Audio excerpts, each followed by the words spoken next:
I got stuff for you. Holy moly. I need to get some snakes and release them around my house. But they love eating people. They love eating kids. These guys are the scientists of the supernatural, lecturers leaving lessons for inquiring laymen.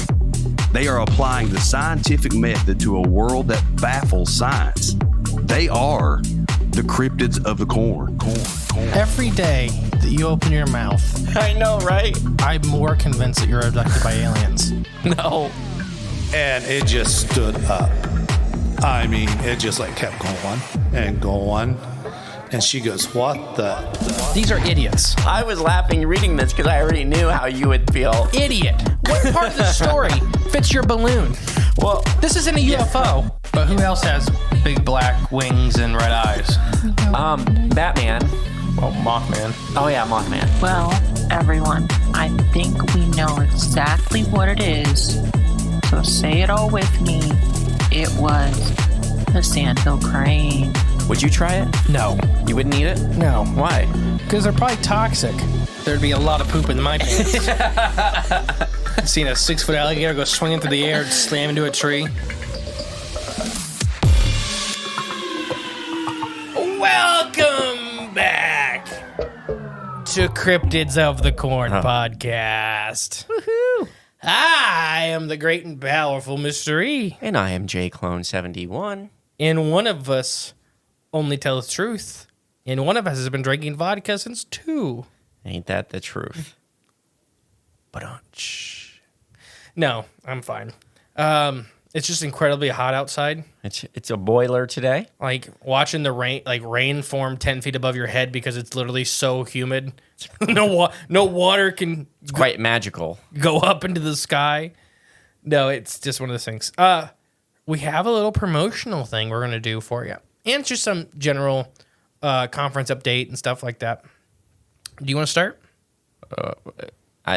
You start. I don't know what we're starting with. Joel's thing. Well, okay. That's Well, so Joel Thomas, everybody, friend of the show. I mean, friend of good, extremely good friend outside of the show and stuff like that. frequent guest of the show. Fan favorite. We love Joel. Don't have to agree with him on everything, but he's an amazing speaker. He is very, very knowledgeable. He knows, he knows his stuff really, really well.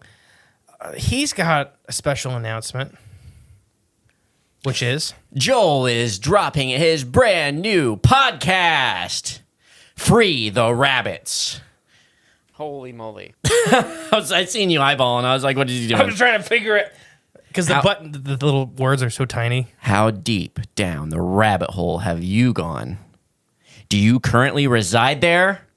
If so, it's time to touch grass and get your tail out of the hole. So what's it called? Tail out the hole.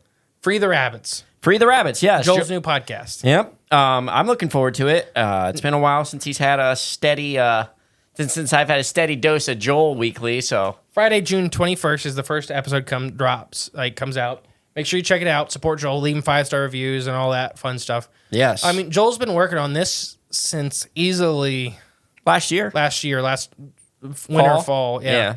Been talking about it. He's putting heart and soul into this a lot. I'm excited. Super excited for it. I'm excited. I like the name. Yeah. Yeah, no, and it's got an interesting concept and stuff like that. We were gonna do this with Joel, it just schedules didn't work out. I don't sleep anymore. I have twin girls and a 1-year-old kid. And Jay's trying to I don't know what you're trying to do. What do you mean? I don't know. Okay. You've had a lot of family stuff happen recently and stuff like just that. recently, yeah. And Joel's obviously doing this podcast. He's doing some film stuff. We're busy professional podcasters. We are. What do you expect? Oh, gosh. Trying to cocktail hour. Change the world. There's so much vodka in this drink. One episode at a time, we make the world a little bit better. That's the goal here. Yeah. So no, please support Joel. Podcast is going to be great. I know he's recorded several episodes yet. He's going to wait a little bit before he starts doing guests, but I think there's talks of us being on is it Free the Rabbits? Yes. I'm a little tipsy. So yeah, no, please check out Joel's new show. There's a preview episode available. If you go on that right now, there'll be a link in the description here below. which is Tony and him did a show together on the Confessionals podcast that kind of previews the format and that kind of stuff. Right. And then it's also available on the feed, so you can follow the feed and stuff. Just see how many 5-star reviews we can get him before it even launches. That'd be awesome. That would be pretty sweet. He's got one from me. He's got one from me. But yeah, any other news? We've got little How Bigfoot Jamboree updates, I guess. Yeah, let's do some How Bigfoot Jamboree stuff. I'm just kind of using this as an update thing. Have we announced all of our speakers and everything? Yeah, why don't you go through them? Okay, we've got your favorites, truly favorites, Cryptids of the Corn podcast. Yes, the best ones. Or speakers. That's a lie. What? The best ones. No, we're not the best ones. We're just the most. It's our show. We gotta speak. Kind of yeah, deal. I know. Yeah, I'm just. It would be easier I'm hyping on us up if we didn't speak. Yeah, that's true. It'd be a lot easier, but we got to. No, we have to. We enjoy it. Right. I enjoy it thoroughly. You enjoy it, that's for sure. You enjoy it. So it's us, Cryptids of the Corn. We've got Joel Thomas, just as mentioned. Yep. And his kind of talk is going to be more centered around because he does these expeditions for Bigfoot, Dogman, so on. Kind of centered around that, going out into these situations, letting stuff happen to you. They have a really unique style when they go out and do these documentaries of letting the stuff kind of unfold around them. Yeah. And they've got some really unique data they've collected from these events. So that's kind of what his talk's going to be about. And then we got, let's see here. Let's go with, I don't want to do B yet. Let's just do B Mills. I know. B Mills, the B hardest Mills. working woman in Sasquatch. Yep. The Method of the Madness. I may have had her book title backwards. It's either Madness to the Method or Method to the Madness. I always get it flipped. Well, if one way you can find the right answer is if you come to Ohio Bigfoot Jamboree. Buy a signed copy. Absolutely. No, B is so knowledgeable in the field. BFRO investigator, been around doing this stuff for a while.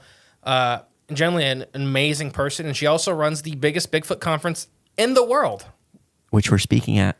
Which we're speaking at. Hocking Hills Bigfoot Festival. Yeah. So first weekend, Friday, Saturday yes. Of August? Yep. All right. Yep. In Hocking Hills, Ohio. Yep, Logan. Yeah, okay, next. Okay, we said us, Joel, B. We've got John Hickenbottom. Love John. I love John to death. Best mustache in the state. He's won the award several times. Well, why don't you tell him who John is, what he does? He's got the mustache in the state. Okay, there you go. No, John Higginbottom's a state naturalist for the Salt Fork State Park. He started getting all the Bigfoot reports sent to him.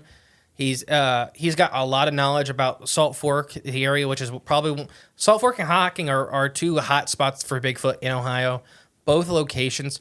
What I'll say, Hocking has more places to go and maybe encounter a Sasquatch. Salt Fork is a smaller park, but has a lot of sightings as well. Right, yeah. Those are probably what I would suggest. If you were like, Justin J, I get one weekend, where should I go to try to see a Bigfoot? That on this side of the country, that's what I would suggest. Yeah. I mean, it's literally your best chance. Salt Fork, just drive around, because that's where a lot of the sightings are Bigfoot running in front of the car, right behind the car. Don't forget to keep looking out behind, because a lot of times they'll wait for you right to pass and then cross the road. Yeah. And tons of those sightings have occurred, but also the trails and stuff like that. So John's going to talk about all kinds of stuff with Salt Fork, his Bigfoot research and stuff like that. He's a state naturalist that gets funneled all the Bigfoot reports. Right, yeah. And last but not least, close friend. Oh, okay. Hat wearer, Jake Dressel. Jake Dressel. Dressel. Yes. Jake is a local researcher. Me physically. He's from the Dayton area. He is an eyewitness to his own cryptid. Whether or not we're going to call it Bigfoot or not, I'm going to reserve judgment there. Yeah. Yeah, we've talked about. He may tell you at the after party at the event, if you're lucky, his encounter, because it's very unique. You don't think he'll share it during the? We may share it. I'm not going to tell. Like, he's going to speak whatever he wants about. But kind of, we talked to him about doing like the intro guide to researching Bigfoot in Ohio kind of deal. You know, he's done tons of his own research, tons of his own. Like, he's got tons of Bigfoot activity down there. Right. He's taking stories of and reports of. But yeah, his encounter was either. It's hard, right? It's a juvenile Bigfoot, maybe. Right, or something else. Or something else. Yeah. Like Puck Wedgie-esque, or, very unique encounters. Yeah. But he went on a long time ago, and this is crazy to me. The connection I have with Jake, by 7 years ago or whatever it was. It's crazy now to me. I listened to Into the Fray podcast with Shannon LeGros. Love Shannon. We both, Shannon's great. We both know Shannon. Oh, yes. Yeah, so love Shannon. Yeah, absolutely. A long time ago, it was one of my favorite shows. Listened, and I heard Jake on there telling his encounter with Leah. And I'm like, that's crazy. Fast forward to now, and we've met him. we know him. We know him Yeah. good. He's went to you to conferences. He traveled to North Carolina with me. He's helped us out dramatically with stuff, Absolutely, that's an understatement. No, so it's just crazy to me. So Jake's very, very knowledgeable. Him and his wife do a lot of their own research together. Yeah. So yeah. So that's our 5 speakers. So this first year we're doing it, it's really focused on Ohio Bigfoot. All 5 are Ohio Bigfoot people. That's right. Literally. Yeah. Yeah, no, it is. They all live in Ohio. Yeah. They all are Ohio Bigfoot expertise. Ohio is this. It's whatever list you want to look at. It's the 3rd most Bigfooty state in the country. It's the heart of the country. But it has in my opinion, probably the most culture with Bigfoot. Probably. Between us and probably Washington or Oregon. It's hard because they don't have as many people. Yeah. Our big city has as many people as their entire state. Oh, yeah. So it's hard to. Mostly. Yeah, but you know what I mean. Yeah. We have a lot more people, but a lot more people enjoy the Bigfoot stuff here too. Whether you want to take it as a more lighthearted thing, which it's completely fine, or more serious, academic level. But yeah. Funny you say that though. Just this past weekend up at the local inn, my friend that works there, she was saying that someone pulled into the inn parking lot and she was right behind them, and they had a bumper sticker on the back of their car, and it's had a Bigfoot riding a bicycle. So they get out, and she gets out, and she stopped them, and she just goes, "Hey, I seen your bumper sticker on the back. Are you into Bigfoot?" And the guy was like, And then she's like, "Cuz," and then she promoted it. This October, there's going to be the Ohio Bigfoot Jamboree. You know what his response? And she told him all about it. You know what his response was? Already got tickets. No. I just kind of like bikes. Not the Bigfoot. Not the Bigfoot. He got it for the bike. Yeah. How funny is that? No, yeah. And she's like, "Oh, okay, bye." Still come to the conference. Yeah. Over a third of the tickets are sold. Nice. All right. Still got 4 months, 3 months. Woo! So it's going quick. I know Australians have bought tickets. That's insane. Oklahomans have bought tickets. The longest drive, I still think, is the Oklahomans. I feel like the Australia drive would be longer. Not drive. And I'm joking. Flight. I could drive under the ocean. Because I think they're flying into Columbus, so that's still only an hour and a quarter drive. I mean, all you got to do is you start in the bush in the middle of Australia. You hit the gas, and by the time you hit the water, you'll skip over the whole Pacific Ocean. Jokeson? And yeah, I can't talk. I'm tired. It's been a long day. We recorded a lot today. But yeah, super excited for all this. Our vendor spots are almost full. It's pretty close. We're trying to not do too many repeat things and stuff like that. Yeah. So but we still have some spots open. So if you're interested, you can go to the cryptidsthecorn.com, go to the Ohio Bigfoot Jamboree tab and apply to be a vendor. Make sure you fill out what you're going to be selling, that piece of the form. That way, we don't want to double up. We don't want to double up too much this first year. We don't know stuff, yeah. It's our first time doing something of this type. Significance. And we don't want anybody not, sell enough. We don't want any crap. We're trying to figure it out. Right. Next year, if we do 4,000 people show up to Ada, we'll quadruple it. Heck yeah.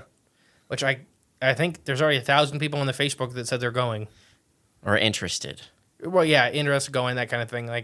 When we haven't promoted it at all yet. Not at all yet. Outside of our own little group. Right, yeah. So exciting things coming this year. Free the rabbits.